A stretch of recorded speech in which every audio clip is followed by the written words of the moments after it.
l'oublie pas. Un grand pouvoir implique de grandes responsabilités. Mise à bord. I'm Batman. Up in the sky, it's a bird. It's a plane! It's Superman.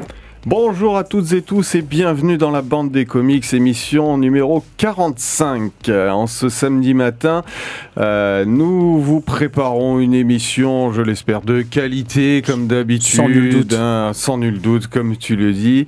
Avec moi, bien sûr, la bande est là, plus ou moins complète, plus ou moins en état. Hein, oui. Voilà, pour commencer, il est beau, il est tout bronzé. Il a fait, voilà, on dirait un niçois. Ouais. On dirait 186 ans. Non, mais t'as pas assez les moyens. Non, ça c'est sûr. C'est Jay. C'est Rémi, comment vas-tu? Bonjour, oui, ça va très bien. Très content de vous retrouver. Moi aussi, j'ai pris un coup de soleil, faut croire. De l'autre côté de la vitre, il est plus ou moins bronzé, plus ou moins en bataille par les moustiques. Oui. On va essayer de se... Normalement, tu l'as chopé, hein, donc tu devrais être tranquille jusque-là. J'ai son sang sur moi. Exactement. Comment vas-tu, Jay? Ça va très bien, et vous? Bon, ça va. Et notre Gilou de retour, yes. Mais bien, on doit vous l'annoncer. Oui, malheureusement. C'est l'avant-dernière pour Gilles. Il va prendre un peu de distance, mais la porte est toujours ouverte. On lui a dit, il le sait. Gilles, comment vas-tu? Ça va super, et toi? Ça va, cher, merci. Content de te retrouver.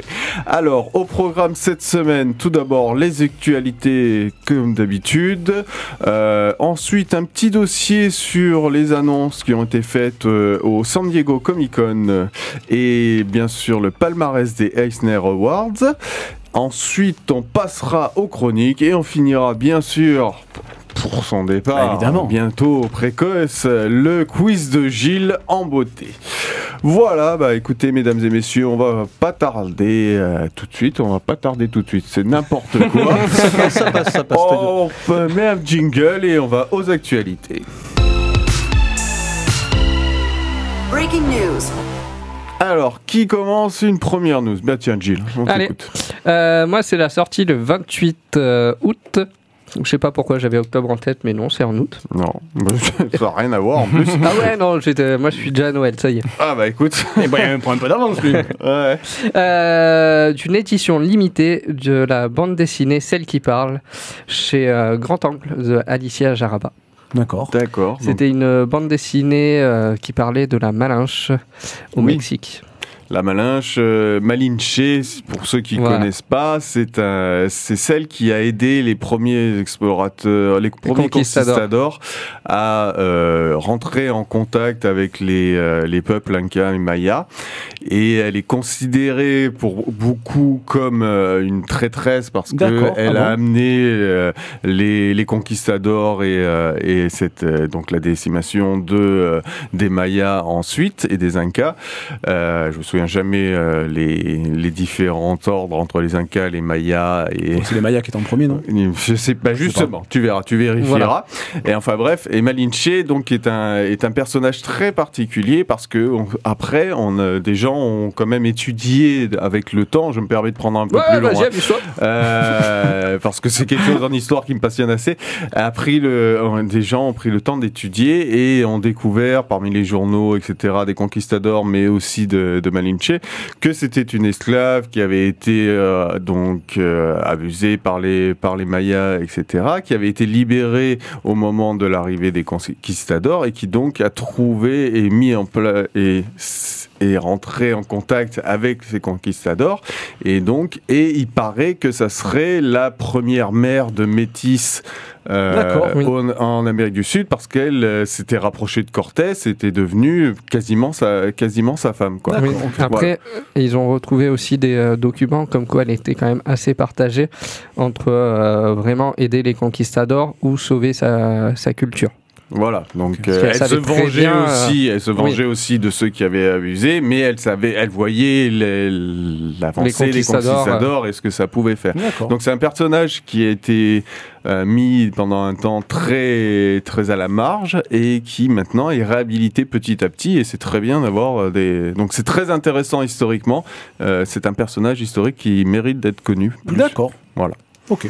Sailor Pocahontas dans un autre sens. Petit point historique. Voilà, vous êtes sciés, Historia on va TV. enchaîner sur autre chose. Qu'est-ce qu'il est sérieux. Allez, hop. Moi, c'est une rencontre dédicace qui aura lieu à la médiathèque Chalucé le 26 septembre avec le retour de Pierre-Henri Gaumont, l'auteur de Slava. Salut, comment Slava c'est chez Dargo.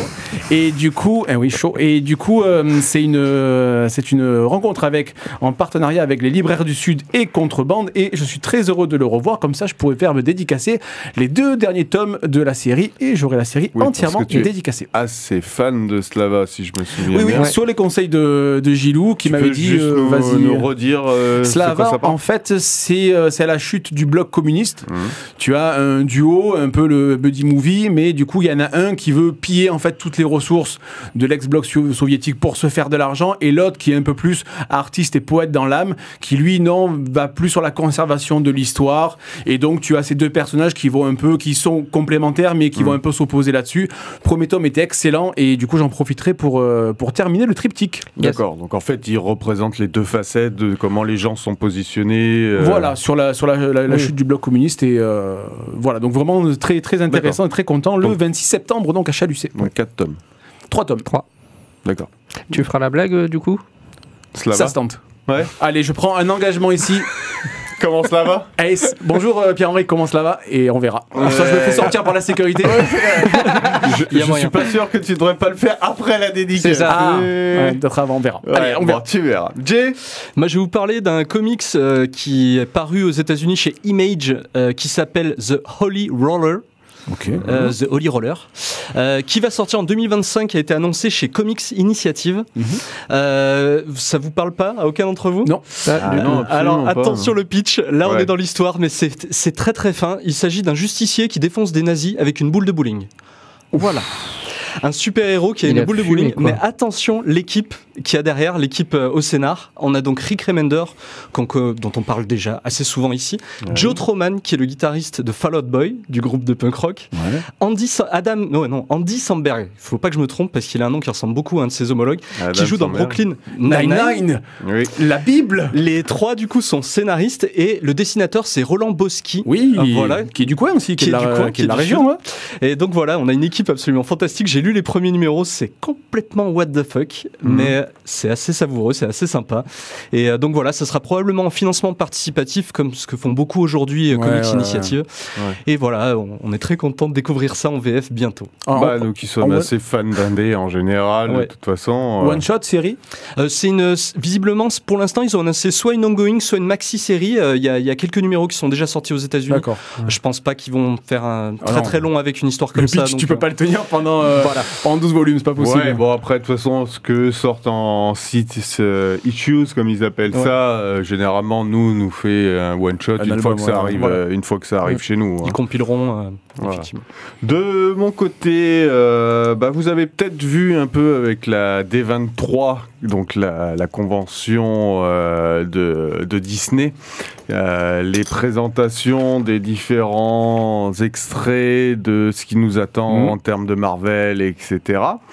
En termes de Marvel, on a vu un premier trailer du Captain America, le nouveau New Brave World. C'est vrai. Voilà, donc avec l'apparition du Hulk rouge. On verra ce que ça donne. Harrison Ford, on verra. Voilà, il paraît qu'ils reprennent sur le même style que le Soldat de l'hiver, qui est peut-être un peu notre préféré. Pour toi, je sais que c'est ton préféré. Complètement. Qu'est-ce qu'il y a eu d'autre? On parle d'un live action de Stitch and Lilo, donc on va voir. Oui, je l'ai vu il y a pas longtemps. Qui peut être sympa. Moi, j'attends toujours le live action d'Atlantis, qui est pour moi le dessin animé le plus sous-coté de Disney, complètement, et qui mériterait vraiment un live action. Qu'est-ce qu'on a eu d'autre? Excusez-moi, j'ai regardé, mais j'ai déjà oublié ce que je voulais vous raconter. Oui, on a au niveau de Star Wars, on a le Skeleton Crew. Voilà, je passe rapidement parce que si vous m'avez écouté dans la loi des séries, on se fait gronder en plus. Voilà, je fais un doublon. Non, mais c'était surtout aussi pour vous parler de Agatha All Alone, qui arrive pour pour l'automne et que j'attends moi assez impatiemment. J'en ai déjà parlé dans la loi des séries. Alors ça, vite fait, qu'est-ce que c'est? J'ai vu passer le truc, mais j'ai pas. C'est sur prolongé. Bon, tu as vu le WandaVision? Non. D'accord, déjà on parle. Mais après, je sais de quoi ça parle dans les grandes lignes, quoi. Et dans WandaVision apparaît le Agatha Darkness, qui est le personnage entre guillemets ennemi, et donc il y a ce spin-off sur elle, sur le retour de ses pouvoirs qui lui ont été enlevés par la sorcière rouge. Et on a un très très beau casting et l'actrice est absolument géniale. Voilà, bon, je vois derrière la vitre qu'il faut se dépêcher, donc messieurs, on a fait un petit tour d'horizon, de toute façon on met toujours les news sur les réseaux, n'est-ce pas? Exactement. On va se faire une première pause musicale avec Eminem, Houdini. Alors forcément la référence est plus ou moins étirée, mais c'est parce qu'on le voit en costume de Robin dans le clip, et puis qu'il n'y a pas de raison de se faire du bien. Allez, on est de retour dans la bande des comics. Écoutez, c'était pas mal cette petite musique. On l'entend beaucoup en ce moment, mais il faut dire qu'elle est très bien. On va passer à notre dossier, donc les annonces du San Diego Comic Con et du palmarès des Eisner Awards. Vu que c'est moi qui décide, on va commencer par le palmarès des Eisner Awards. Et c'est Jay qui s'y colle. Rien que pour ça. Vas-y, dis-nous. Au piquet. Exactement. Alors on a encore un joli palmarès cette année avec beaucoup de prix qui ont été remis. Pour citer les principaux, et puis après comme ça je vais prendre un petit peu votre avis, voir ce que vous en pensez, si c'est des lectures qui vous tentent ou que vous avez déjà faites. On a le meilleur numéro, le meilleur issue ou one shot qui a été attribué à Nightwing numéro 105, qui est un numéro en fait sur lequel je vous en avais parlé un petit peu, on avait fait une chronique il y a quelques temps de ça. C'est un épisode en vue subjective en fait, où on est à la place de Dick Grayson. En fait, tout a été dessiné en fait à travers ses yeux. Donc de temps en temps on le voit par exemple à travers un miroir, un reflet sur les immeubles et tout. C'est super bien, enfin c'est une super idée. De toute façon ils ont eu tout un tas de super idées, Redondo et Taylor, sur cette série là. Voilà, donc meilleur numéro c'est celui-ci qu'il a pris, qui est sorti en France dans le tome 5 de Nightwing Infinite. Meilleure nouvelle série c'est Somna, par Betty Clunan et Tula Lotte, qui était sorti aux US chez Distillery. On va avoir l'occasion d'en reparler un petit peu après. C'est un comics de horreur, érotico, comment on peut dire ça, une espèce de mélange un petit peu bizarre, chasse aux sorcières, mais voilà, il y a différents types de dessins. C'est deux donc autrices dessinatrices qui le proposent. C'est très très beau. Et ça pour le coup c'est prévu en novembre 2024 chez Delcourt. Voilà, on a la meilleure série régulière qui est Transformers par Daniel Warren Johnson, donc dont on vous a parlé le mois dernier, et qui a également eu un autre prix, Daniel Warren Johnson, qui a eu le prix du meilleur auteur artiste. Du côté de la meilleure réédition d'album, Hip Hop Family 3 de Family Tree de Ed Piscor. Ed Piscor, ouais. Papa Guédé. Enfin, en France, oui. Ouais, Papa Guédé, tout à fait. Fantagraphics aux US. Voilà, Rémi nous en avait parlé aussi dans une émission. Black Sad a pris encore une fois la meilleure édition US d'une BD étrangère, avec Alors Tout Tombe, la deuxième partie qui était sortie chez nous, chez Dargo. Là aussi, Gilles nous en a déjà parlé de Black Sad. Meilleur scénariste, c'est Mariko Tamaki, qui a pris le prix, meilleur scénariste pour Roaming, qui sort chez Rue de Sèvres, qui est sorti chez Rue de Sèvres en France, que je connais pas ça pour le coup. Et enfin je vais en terminer par deux prix qui ont attiré mon attention, qui est le meilleur webcomics, qui est L'Or Olympus par Rachel Smith, qui était du webtoon au départ et qui est sorti en France en gros album chez Hugo BD, et qui a une version poche aussi qui est éditée par Le Livre de Poche, qui est très bien, ça pour le coup je l'ai lu, ma compagne les avait récupérés et c'est plutôt très chouette. Et le dernier dont je voulais vous parler, c'était le meilleur comics numérique, qui est Friday par Ed Brubaker et Marcos Martin, et dont le tome 3 sort au mois de septembre chez Glénat. Voilà. Qu'est-ce que vous retenez parmi ça? Est-ce qu'il y a des choses qui vous parlent Moi, je suis étonné par les Transformers, même si, beaucoup, il y a eu un appel, on va dire, et une hype pour parler anglais là-dessus.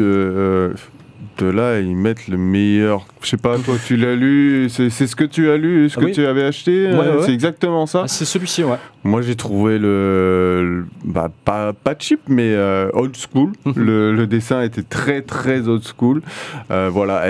que le scénario permet de relever tout ça et d'en faire un monument qui mérite un Eisner? Je sais pas, alors, toi de me dire. Moi, je l'ai pas lu. Par contre, j'ai l'impression que c'est une récompense qui vient un peu couronner le travail qui a été fait avant par Daniel Warren Johnson, que j'avais beaucoup aimé sur Dead Earth, Duo Powerbomb, qui était très bon. Et donc, voilà, donc j'ai pas lu ça, mais j'ai l'impression que c'est un peu couplé un peu au revival, tu vois, avec les Tortues Ninja, les Transformers, G.I. Joe qui va arriver chez Urban. J'ai l'impression que voilà, c'est un peu le Eisner de couronnement. C'est pas tellement l'œuvre en elle-même qui est notée, enfin tu vois, qui est remarquée, mais c'est plutôt l'aboutissement vers d'une carrière qui est plutôt remarquée de manière commerciale et critique. Donc moi je le vois plus comme ça. Ok. Gilles, un avis sur l'Eisner, pas forcément sur la série là, mais en général de ce qu'il a dit, tu as vu passer moi, quelque chose? Par rapport au Black Sad, bon, un peu déçu. Pourquoi? Parce que je trouve que c'est un peu facile de donner ça à un tome 2 de Black Sad. Tu sais ce que ça vaut déjà. Ouais, il y a déjà tout le monde qui connaît les séries Black Sad. Le tome 2, c'est déjà un monument à sa sortie. Donner un Eisner pour un deuxième tome comme ça, bon, c'est pas... Oui, c'est pas ça qui va l'aider à la vente, c'est ça que tu veux dire. Ça va pas l'aider à la vente, ça va pas le mettre vraiment en avant. Effectivement, est-ce que c'est pour couronner l'auteur? Peut-être aussi. Bah, ça a été un retour remarqué, donc peut-être que là aussi c'est une récompense, et peut-être que ça montre aussi la difficulté avec laquelle la BD européenne infiltre le marché américain, et peut-être que t'as pas beaucoup de titres. Tout le temps les mêmes en fait. Donc finalement. en fait c'est peut-être ça aussi. Parce qu'il l'a déjà eu. Avec d'ailleurs le tome 1, alors tout tombe tome 1, il avait déjà eu l'Eisner l'année dernière. C'est un doublé quoi en fait. Pour moi ça me paraît un peu dommage de redonner. Après, est-ce qu'on ne vend pas que ça là-bas? Après, je sais pas quels étaient les autres nominés dans la catégorie, donc ça, je sais pas du tout. Ça se trouve, c'est un peu le choix, pas par défaut, mais de quelque chose qui est déjà posé là-bas, quoi. Voilà. C'est la seule chose c'est la tête de pont, on va dire. Quoi. Ouais, c'est ça. Tu prends pas de risque. Non, c'est sûr. Et toi, Jay? Pour le coup, moi, Transformers, alors sans dire que c'est mérité, parce que c'est pas forcément le meilleur truc que j'ai lu, mais ça reste quand même de très très bonne facture. Autant le dessin que le scénar, en fait, c'est une œuvre qui est complète, et pour le coup qu'il ait le prix de l'artiste-auteur, donc vraiment qui fait les deux, ça me semble finalement pas si déconnant que ça, surtout que c'est le meilleur démarrage Transformers 1, c'est le meilleur démarrage en vente aux US depuis des années en fait, sur un comic, ça a vraiment eu une hype monstrueuse quoi. Donc voilà, qu'il ait pris à la fois la série régulière et le meilleur auteur-artiste, moi je trouve que c'est mérité, parce que j'aime Daniel Warren Johnson aussi, parce qu'après dans le monde des comics, rares sont les auteurs qui le font avec qualité d'être à la fois scénariste et à la fois dessinateur. Souvent ils ont j'allais dire. Parce que des fois, tu vois des dessinateurs qui scénarisent, tu dis oh non, chacun son job, collègue. Et inversement. Donc si tu veux, moi, alors, je te dirais Jeff Lemire qui fait les deux, qui peut faire les deux, mais avec un dessin qui ne plaira pas à tout le monde. Mais du coup, je pense que la grande force de Daniel Warren Johnson, c'est de faire les deux et de le faire avec brio. Je pense que c'est une très très grande qualité. Et du coup, ça marche forcément. Voilà, mais c'est plus long aussi à sortir, donc c'est un monument. Enfin, c'est quelque chose de plus important que tu attends plus. C'est ça. Donc voilà, ok. On va passer au Comic-Con. Bah oui, bien sûr. Une idée. Ouais. Allez, je vous envoie comme ça, là, je vous assène. Une série Justice League Unlimited par Mark Waid et Dan Mora. C'est la mort à la plage. Absolute Flash par Jeff Lemire Express et Nick Robles. J'ai noté quoi? One World Under Doom. Marvel tisse son premier event de 2025. Qu'est-ce que j'ai noté? Une nouvelle série New Gods par Ram V. Oui. Ram V, très bon scénariste qu'on aura à l'œil. Une série Laura Kinney Wolverine. Évidemment, ce Wolverine, on le met à toutes les sauces et pas les meilleures. Une série Power Rangers Infinite chez Boom Studio. On a Jock et Scott Snyder se retrouvent chez Distillery, ça que tu dis? Distillery, ouais. You Won't Feel a Thing. Qu'est-ce qu'on a encore? On a notamment comment il s'appelle? Frank Miller et d'autres, Joe Quesada, qui vont prendre des parts dans le monde du comics, qui vont investir, alors soit dans des maisons d'édition indépendantes, ils vont, si tu veux, un peu refaçonner le comics en tant qu'objet, en tant que single issue. Donc ils vont s'investir dans ce marché-là pour lui redonner une nouvelle dynamique. J'avais noté, ça c'est en actualité télé. On a dit qu'on le faisait pas. Mais tu fais ce que tu veux. on On a bien compris que tu faisais ce que tu veux. non, voilà, un one-shot et une 5e série pour le nouvel univers Ultimate de Marvel. Du coup, DC Absolute refait le plein avec les grosses têtes de gondole que sont Batman, Superman et Wonder Woman, qui est toujours pas exploité à son maximum. Alley Wing s'occupera de Absolute Green Lantern. Attention, 3 fois A comme ça. C'est un peu suspect. Hein. J'attendais que t'en parles. Et on a, pour terminer, la JSA qui est relancée avec donc Jeff Lemire, qui décidément est partout, et Diego Olortegui, que je ne connais pas du tout. Et voilà, après il y a d'autres auteurs d'autres acteurs. David Dasmalkian, est-ce que vous voyez qui c'est? Non. Pas du tout. C'est un acteur qui a joué dans Ant-Man, qui a joué dans The Dark Knight. Oui, je vois qui est. C'est avec un grand... Celui qui joue avec l'accent russe. Voilà, c'est lui. C'est celui qui est dans The Suicide Squad, qui fait le mec avec les boules de couleur. Ah oui, ok. Ouais, voilà. le patch, ouais. Voilà, qui lui aussi va créer, il va faire une nouvelle maison d'édition de comics d'horreur. Ah oui. Donc on a l'impression que plusieurs personnalités du monde du comics au sens large vont essayer de rentrer sur le marché du comics pour proposer soit des nouvelles histoires, des nouvelles maisons d'édition pour diversifier un peu le marché. Là encore, pas plus mal. Ça dépend, ça peut apporter du bien ou pas. Vas-y. Moi, par rapport à ça, je connais très mal le marché comics américain. Ils font ça, pourquoi? Parce qu'il y avait moins de lecteurs, il y avait un problème sur ce marché-là ou Non, je pense que c'est une certaine hégémonie que tu as à l'heure actuelle, et faut dire que les petites maisons d'édition ont été rachetées.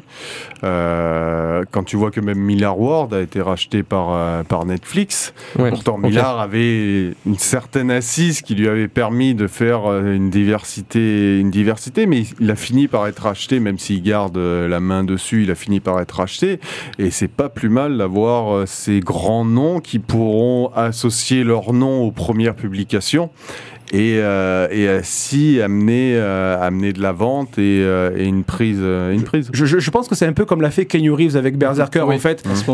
C'est un gars qui est pas du métier, on va dire, mais qui a une certaine renommée ou des contacts, et en fait qui vient pénétrer le marché du comics pour apporter quelque chose, une histoire.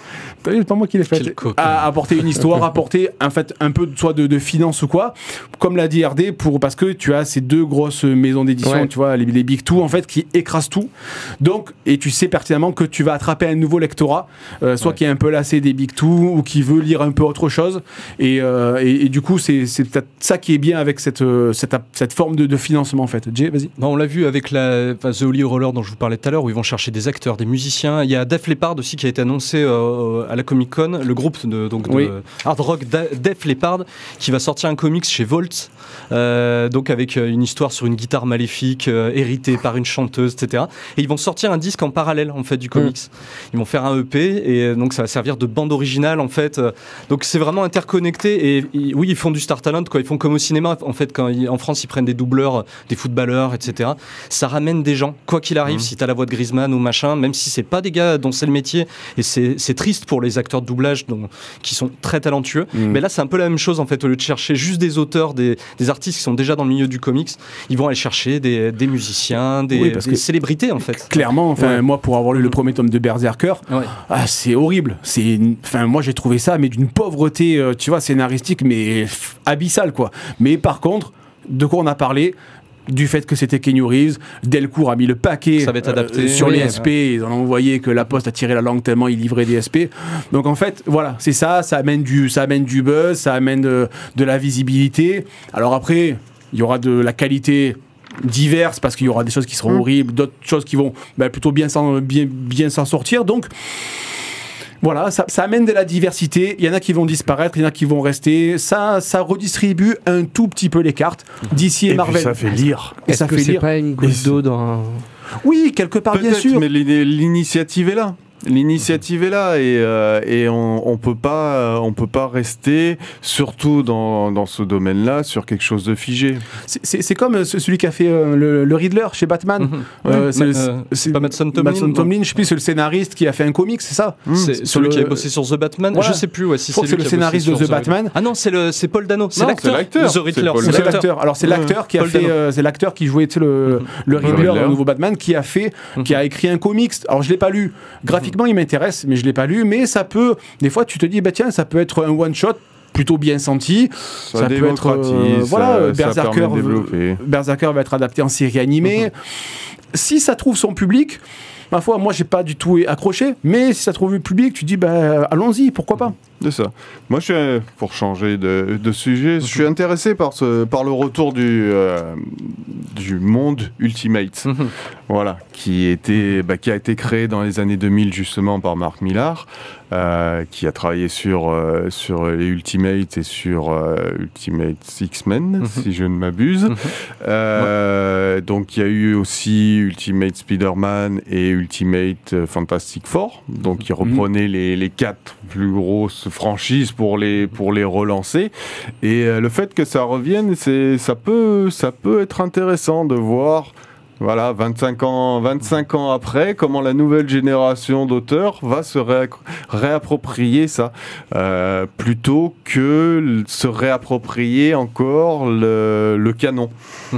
Voilà. Moi, je suis curieux et j'avoue que j'ai une attente sur les Ultimates. Et d'ailleurs, j'ai vu passer récemment, ça raccroche un petit peu ce que tu dis, il y a la série Ultimate qu'on va retrouver en kiosque.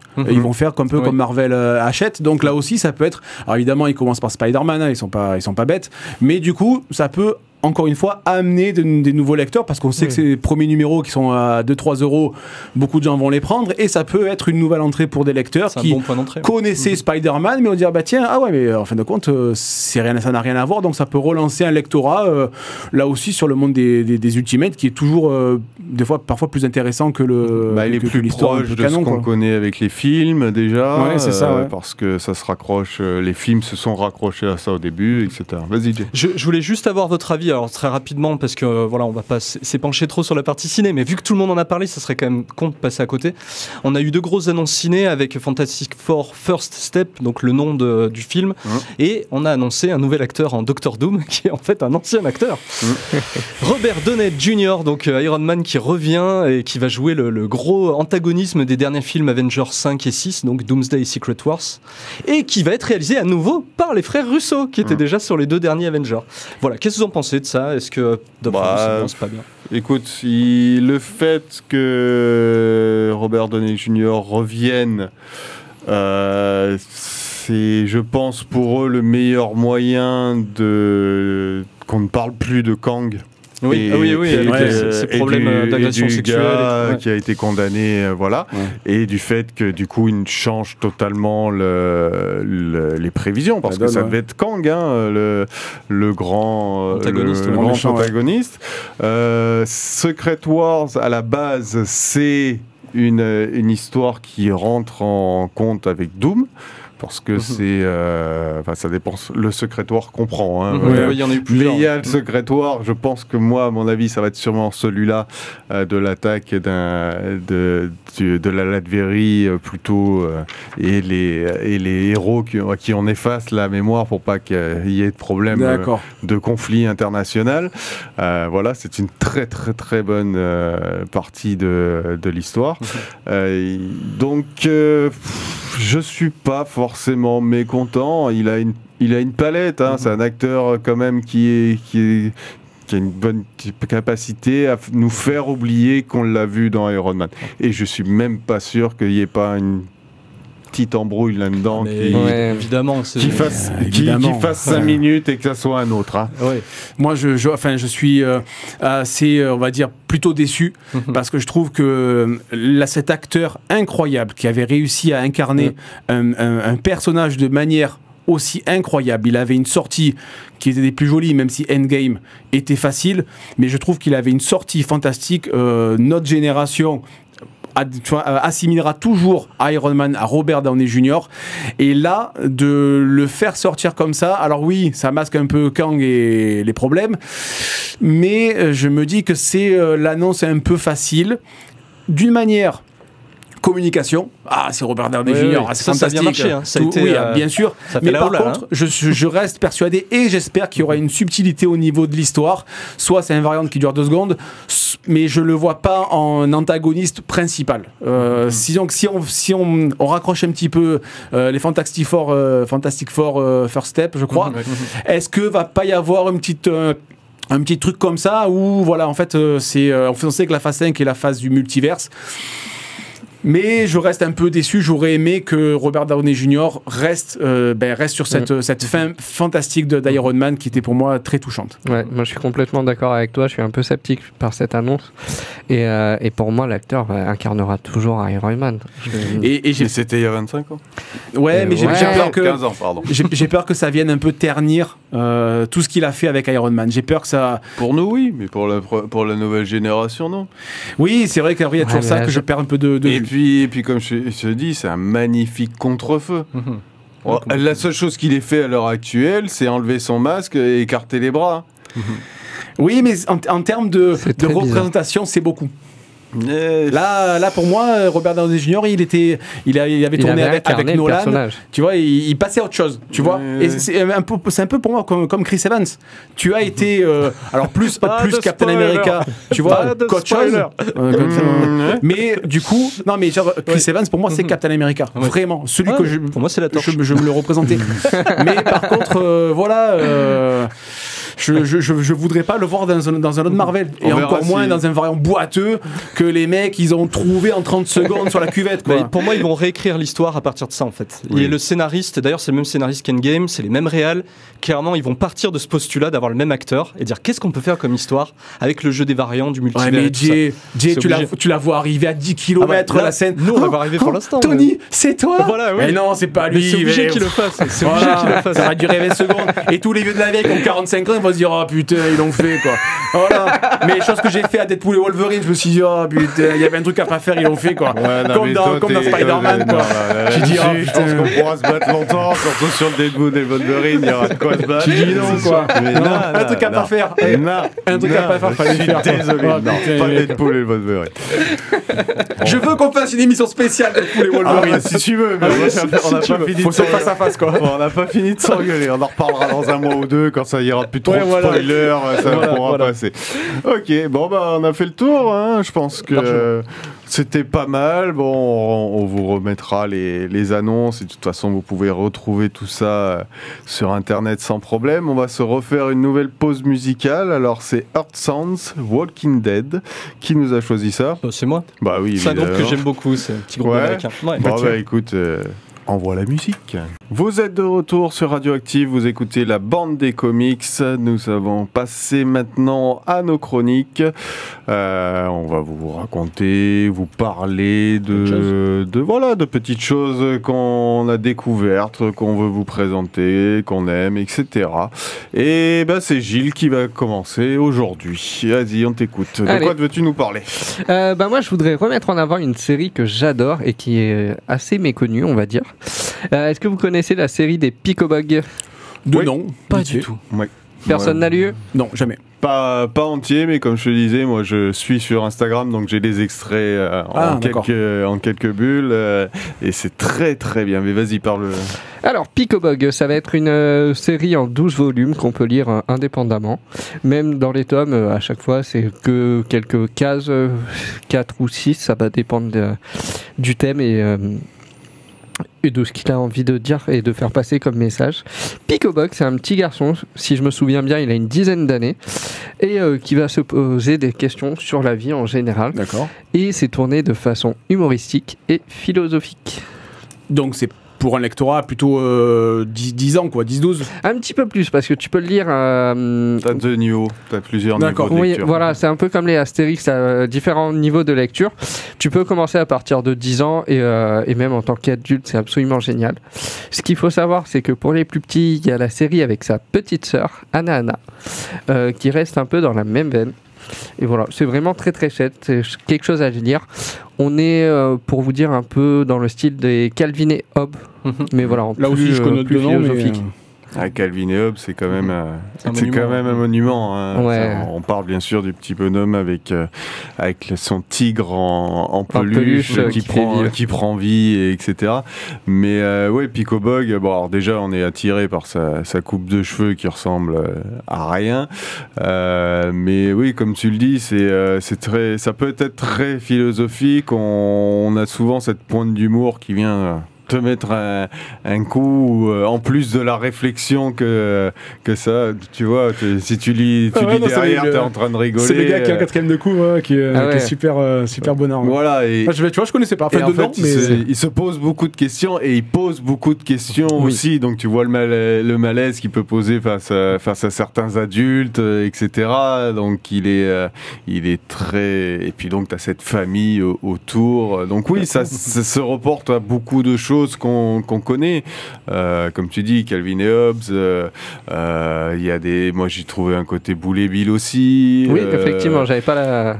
Tous les enfants comme ça qui dans une famille et qui se posent des questions et c'est très très bien. Donc ouais, on vous recommande vivement Pico Bog ou sa petite sœur, tu m'as dit Anna. Jay, on t'écoute. Oui. Qu'est-ce que tu nous as choisi toi aujourd'hui? Alors, je vous en avais déjà parlé l'année dernière. Zorro. Yeah. Il signe à la pointe de l'épée un Z.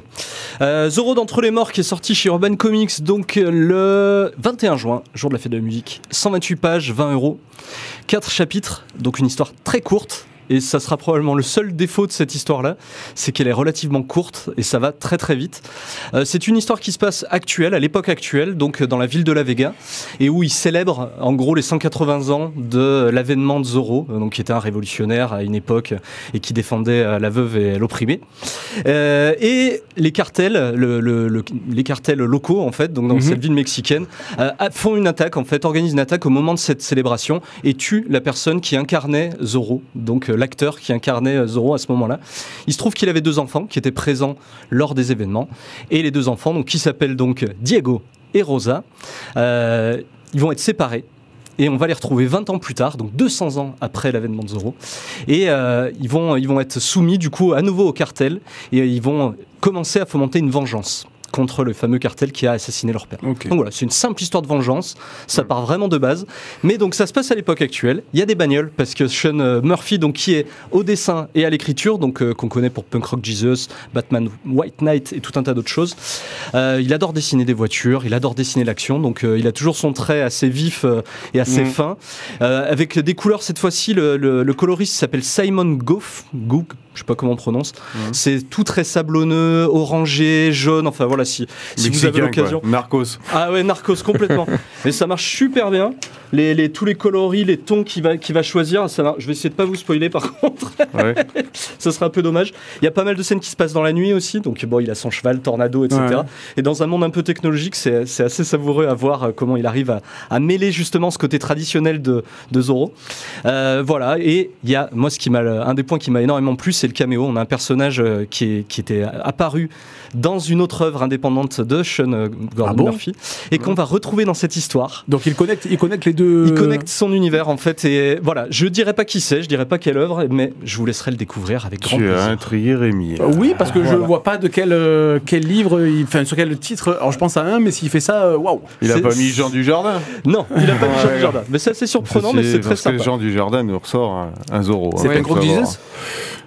Je dois pas le dire. Okay. Ouais, d'accord. Voilà. Ok. Non, on va passer à la bonne partie. Voilà. Alors tiens, j'ai enlevé mon masque. Voilà. Moi, je tiens à dire que tu t'attaques à 2 emblèmes et que je mords. Voilà. Je n'oublie pas ça. Tiens, aujourd'hui j'ai envie de faire un grand écart à la Jean-Claude Van Damme et je vais vous parler de 3 BD. Alors Peter Pan de Kensington, ici apparaît chez Dargo de José Luis Munuera, tu nous en avais parlé, pour les fantômes de Noël, je Exactement. crois. Peter Pan de Régis Loisel, sorti chez Van d'Ouest Glénat, je vous rappelle que c'est la même boutique, et The Wendy Project chez Ankama, ça c'était sorti il y a un petit peu plus longtemps, donc le point commun c'est Peter Pan, super, tout le monde suit, génial, merci beaucoup. Alors, je commence par Peter Pan de Kensington. C'est l'adaptation en BD du roman Le Petit Oiseau Blanc, je ne sais pas si vous connaissez, de Matthew Barry, donc, qui était paru en 1902 et qui décrit la première apparition de Peter Pan bien avant le roman Peter et Wendy en 1911. Dans cette BD, Peter Pan erre dans le parc de Kensington. dans cet espace entre le jour et la nuit, un lieu et un temps où il est sans être, il aurait pu être, il est plus, donc. Et il rencontre une petite fille, Mamie, qui s'est perdue et qui veut retrouver le chemin de sa maison. Peter va donc accompagner la jeune fille dans cet étrange parc à la rencontre d'êtres magiques, de lutins, de fées, évidemment, et en aidant la petite fille. Peter va donc découvrir le secret de sa propre existence. Une très belle BD qui prolonge du coup le mythe de Peter Pan que tout le monde connaît de la plus douce des manières. José Luis Munuera, aussi bien au scénario qu'au dessin, propose une œuvre très touchante qui plaira aux lecteurs de tout âge. Mais moi, au début, j'avais lu Peter Pan de Kingston. Du coup, je croyais que c'était, tu vois, j'imaginais un Rastafari avec des dreadlocks qui amènerait des sprinters jamaïcains perdus dans le sound system d'Avaland et pour voler, il utiliserait de la poudre magique. Ben tiens, ben oui, des gros pétards de bœuf, mon pote, qu'il affronterait DJ Capitaine Crookboy. Donc, tu vois, donc, bon, enfin, du coup, j'ai pas compris.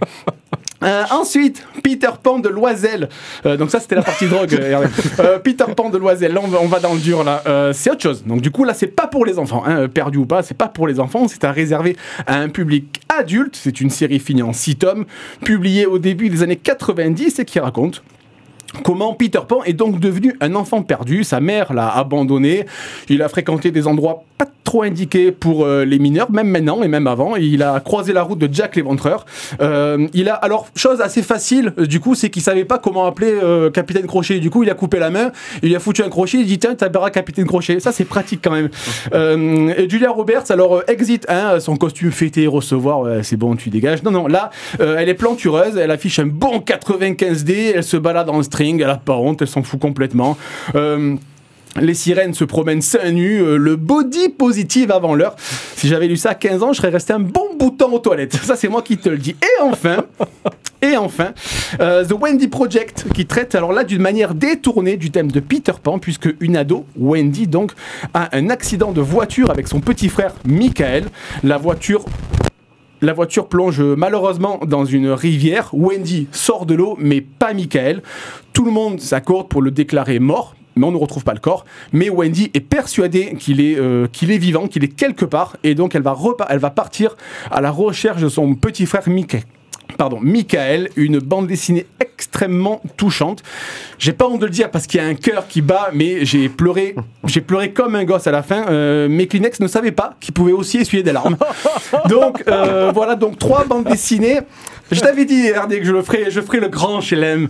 Mais donc 3 bandes dessinées sur le thème de Peter Pan. Peter Pan de Kensington, magnifique. Peter Pan de Loisel pour les grands. Et de Wendy Project chez Ankama. Voilà. Eh ben, comment dire ? Moi, je crois que je vais mordre. Non, j'ai été sage. Ouais. Non, c'est vrai que bon, le terme de Peter Pan est décliné et on voit qu'on peut en faire plein de choses et on en a fait plein de choses. Et voilà, mais oui, le Loisel, non, vraiment pas à mettre dans... Pas entre toutes les mains. Non. Mais celui qui est à sortir de José Luis Munuera est très beau. Ah, il est génial. Très joli, et je regardais. Il nous reste 2 minutes, alors moi je vais juste vous parler très rapidement d'un animé que j'ai découvert assez récemment. C'est sur Max ou sur Hulu. Vous le trouvez facilement aussi en streaming. Ça s'appelle Suicide Squad Isekai. Ah oui, ok. Voilà, il s'agit de Suicide Squad, forcément, mais qui a été confié à des studios japonais, le studio VIT, qui est assez reconnu là-dessus. Parce qu'ils sont rapides. Oui, tu sors, c'est avec un W. C'est la crème dépilatoire aussi. Mais tu vois pourquoi on peut plus rien faire avec eux. C'est pour ça que je veux plus. On peut plus rien dire. On peut plus rien dire, on peut plus rien faire. Messieurs, vous êtes insupportables. Bref, il y en a un qui devrait revoir le contact de son truc. Je sais pas lequel, c'est un micro, on verra. On pas bouger. Bref, donc j'en reviens à mon Suicide Squad Isekai. On est sur un style un peu plus manga forcément. On est sur de l'animé de 25 minutes. Pour l'instant, on est à 9 épisodes. Eh ben, écoutez, c'est super beau et c'est super bien. La musique est géniale, l'humour est présent comme on peut en trouver dans Suicide Squad, forcément. On est dans donc un isekai, c'est le fameux thème à l'heure actuelle du changement de monde. Ah, d'accord. Mais ils sont pas transportés d'un coup. C'est vraiment là, c'est Amanda Waller qui ouvre un nouveau portail pour ouvrir vers un autre monde, donc d'heroic fantasy avec des elfes, de la magie, etc. pour pouvoir se faire le maximum de pognon en pillant toutes les ressources. Ah ouais, Et pour assurer ça, elle envoie une Suicide Squad. Voilà, donc on a bien sûr Harley Quinn en tête, on voit le Joker qui est passé mais qui n'y est plus, et voilà, je vous passe Nanaue, King Shark, Gueule d'Argile, Flag, etc. Donc je vais pas vous raconter toute l'histoire, mais on est vraiment sur quelque chose de qualité et que je conseille vivement aux fans d'animé. Ça amène même aux fans de comics, parce que ça amène une autre version de cette Suicide Squad avec un regard plus oriental forcément, et l'humour, l'action, on se jette là-dedans et c'est très très bien et je vous le conseille vivement. Voilà, on en a fini pour les chroniques, messieurs. On va passer après le petit jingle au quiz de Gilles. Ah oui. Une énigme pour Batman. La résoudras-tu? Alors, Tu sais que si tu te branches sur pas bon truc, ça va pas le faire. Non, c'est bon, j'ai le retour. Ok, ça va. On est bon côté son? C'est tout bon. Ouais, parce Ouais, que... ça fait des crouch mais c'est pour ça que je demande ça. On sait pas lequel c'est. je pense que oui, ça ressemble quand même pas mal à celui que t'as bougé le premier là, hein. Mais bon. Bon, vas-y, allez, on va dire qu'on termine comme ça. Ouais, je crois que Voilà, c'est désolé bien aux auditeurs bien pour ces qu'il petits ait- détails techniques. T'en fous, tu couperas ça, donc... Oui, cela dit. Je sais pas pourquoi tu sais, Ou pas. Ou pas, parce que ça va être pète de la tarte. Donc, messieurs, le quiz de Gilles, on envoie. Allez. Gilles. ah, j'attendais le générique. Non, j'attendais le générique. Le Gilles, Il a été le générique. Oh, Allez, ouais. jingle, il a été. Ah, bon, C'est qu'après, on a fait- recommence. Allez, on vas-y, recommence. vas-y. Allez, on recommence, Allez, on on refait. recommence. Allez, et maintenant... Alors attends, dis-moi. Si tu dis et maintenant le Et maintenant, on passe au quiz de Gilles. Une énigme pour Batman. La résoudras-tu? Allez, Gilles, fais-nous perdre. Ouais. On t'écoute. Là, je vous ai fait un petit quiz spécial sur les Schtroumpfs. Oh, ça va. Ouais, Les Smurfs. Les Smurfs. Philippe Catherine, c'est ça? c'est ça. Avec tout le banquet et tout. Nickel, c'est Trop bien. parfait, c'était très bien. Bon, la première facile. Qui est le créateur de la série? Peyo. Voilà. Quel est le titre du tome 28? Je sais pas, La ouais. flûte chez Sur Schtroumpf. combien Non, je sais déjà? pas. C'est le dernier? Ah, il y en Ah a non, 40 et quelques. Les petits Schtroumpfs. Un indice, donne-nous un indice là. Ouais, donne un indice. C'est sur le personnage féminin. La Schtroumpf. La Schtroumpfette. L'aventure de la Schtroumpfette. La grande Schtroumpfette. La grande grande Schtroumpfette. Schtroumpfette. Ah ouais, ok. D'accord, je crois qu'il était solo le. Ah ouais, ça y est, Vas-y. elle prend la place. C'est ça. Ok, d'accord. bah, tu laisses, Bon, tu laisses. une autre facile. De quelle couleur sont ces petites créatures? Bleu. Yeah. Bleu et blanc. Hey, le mec a bossé. Hein. Ouais. Non mais attends, ça monte crescendo. Ah ouais. Comment se nomme l'ennemi juré des Schtroumpfs? Gargamel. Ouais. Ce peuple vit dans un village au milieu d'une forêt, mais dans quelle contrée? Alors là, La Creuse. Je sais pas. l'Arzac. C'est, Je sais alors, pas. j'ai 3 propositions. Ah. Le pays maudit, le pays magique, le pays lointain. Lointain. Le J'aurais dit lointain. pays magique. C'est lointain. C'est lointain. Eh ben perdu, c'est maudit. D'accord. Ah bon. Ah bon? Ils sont Schtroumpfs chez les maudits. C'est du n'importe quoi. Ah bon. Ouais, ok. Non, ouais, Bah, tu vois, déjà on pour apprend tous les inventer des jours, petits hein. bonhommes bleus. Bah, ouais, bah justement, c'est magique, hein, ce qu'il faut prendre. Je Le grand me suis retenu, Schtroumpf est un peu différent des autres. Quelle est sa Il est particularité? rouge. Rouge et une Il est barbe. vieux. Il est vieux. Il est Ouais, intelligent. C'est ça, il est vieux. Il est vieux. Sous quel nom est mieux connu leur créateur? Pierre Pudifo, Peyo, Payo, Puyo. Ah, Peyo. Bah, Peyo, comme depuis le début. Voilà, quand c'est ils pour t'ont voir si vous avez répondu. suivi. C'est la réponse à la deuxième Ouais, question en fait. d'accord, ouais. Non, mais c'est pour être sûr. D'accord. Bonjour Gilles. Bonjour. Bonjour. Qui est malade sur la couverture de l'album Dr Schtroumpf? Je trouve grognon. Je vous donne les 3 propositions. Ah oui. La Schtroumpfette, le Grand Schtroumpf ou Schtroumpf grincheux. Grincheux. Ouais, ça lui va bien, son grincheux. Non, c'est le Grand Schtroumpf. Ouais, c'est. Ouais. Et vu l'état des hôpitaux, je pense que. Allez. Petit coup de salse pareil et voilà. Ouais. Schtroumpf se prononce presque comme le mot allemand Stumpf. Que signifie-t-il? Oh, Schtroumpf. elfe. 3 propositions. Ah, bah dis-le avant. Oui, j'ai oublié. Chaussettes, chaussons, chaussures. Chaussettes. Chaussettes. Ouais, chaussettes. Parce qu'ils ont sur la tête là, ouais. Ah oui. Ah, bien vu. Ouais. Tu vois, j'avais même pas vu. j'ai pas fait le rapprochement. Bien quoi. joué, ouais. Comment naissent les Schtroumpfs? Ils sont amenés par une cigogne, une Schtroumpfette ou le facteur? Une Cigogne, ouais. Yes. Ouais, c'est un petit schtroumpf là. Il y a un album où. Oui. Ah Et la cigogne en Ouais, on couverture. voit la cigogne. Ouais. Dernière question. Dernière. Allez. Oui, c'est mieux comme ça. Quel est l'aliment préféré des Schtroumpfs? Ça pareil. On n'a pas été nuls. On a tous gagné. Il a eu pitié de nous, il dit putain les mecs. Allez. Bon, bah, messieurs, voilà, l'heure est passée. Merci à tous nos auditeurs et auditrices d'avoir passé cette heure en notre compagnie. On espère que vous avez appris des trucs, que vous avez rigolé et que vous avez passé un bon moment avec nous. On se retrouve tous les 1er et 4e samedis du mois de 11 à midi et on vous dit à bientôt. Salut. Ciao, à bientôt.